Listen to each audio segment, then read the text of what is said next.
নমস্কাৰ বন্ধুসকল, যিহেতু দেখিছে আপোনালোকে বাতৰি পাইছেই যে দিহিং পাটকাই ৰাষ্ট্ৰীয় উদ্যানত বনদস্যই গছ কাটি তহিলং কৰিছে।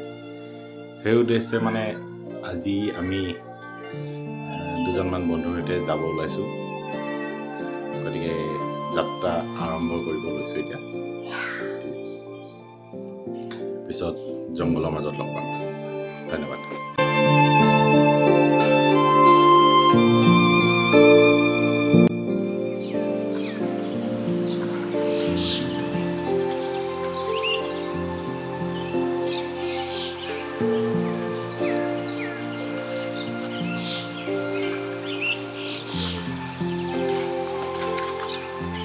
এইদৰে আমি ঘন জংঘলৰ মাজলৈ সোমাই আহিছোঁ।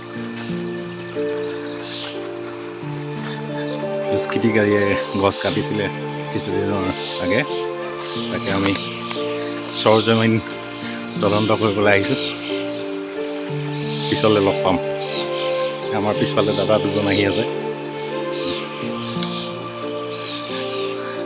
বন বিভাগৰ লোক।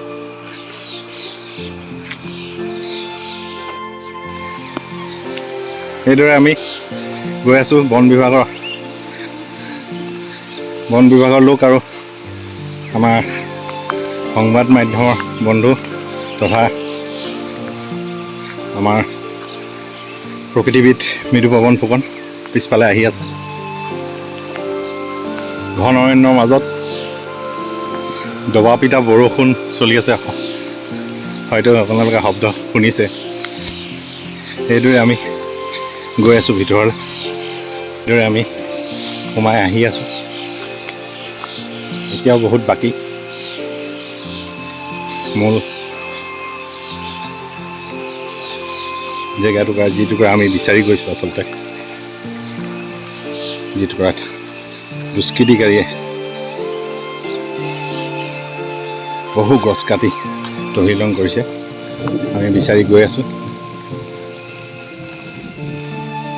আগত লগ পাম। ধন্যবাদ।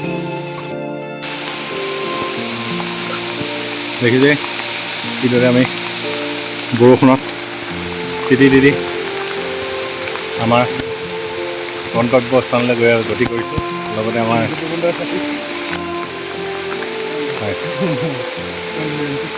এইদৰে আমি গতি কৰিছোঁ।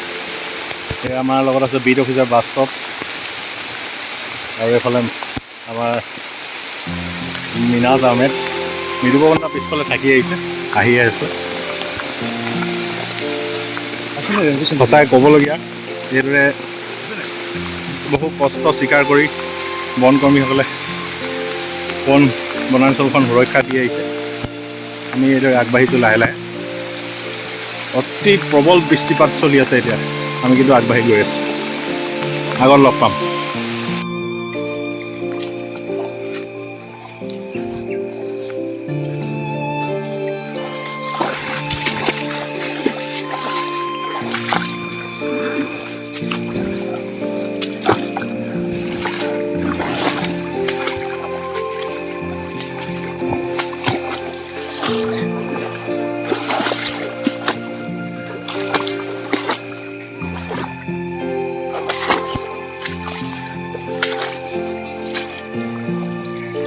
এনেকুৱা দুৰ্গম পথেৰে আমি গছ বিচাৰি আহিছোঁ, য'ত গছ কাটিছিলে আচলতে।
GPS আছে বলক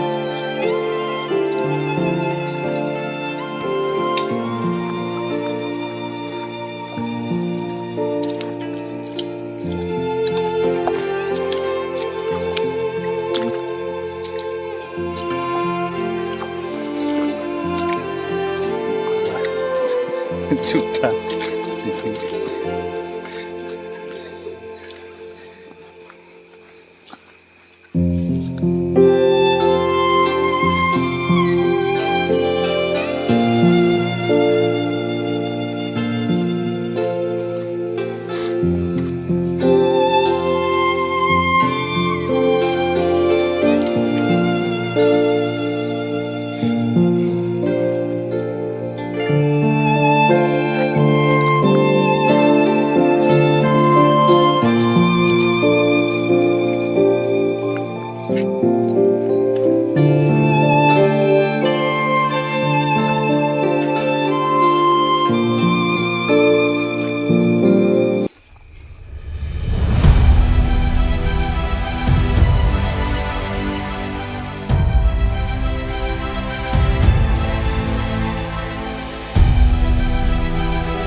কিদৰে কাটি পেলাইছে গছ দেখিছে চাৰিওফালে কেৱল কটা গছ দেখিব আপুনি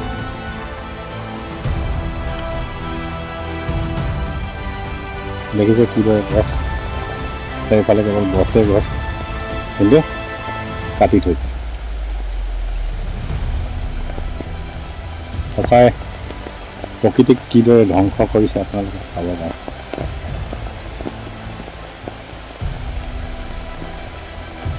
এইফালে আহিব, চাৰিওফালে কেৱল পৰি থকা গছ দেখিব।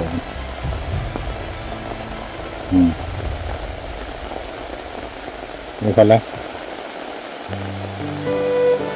গছে গছ।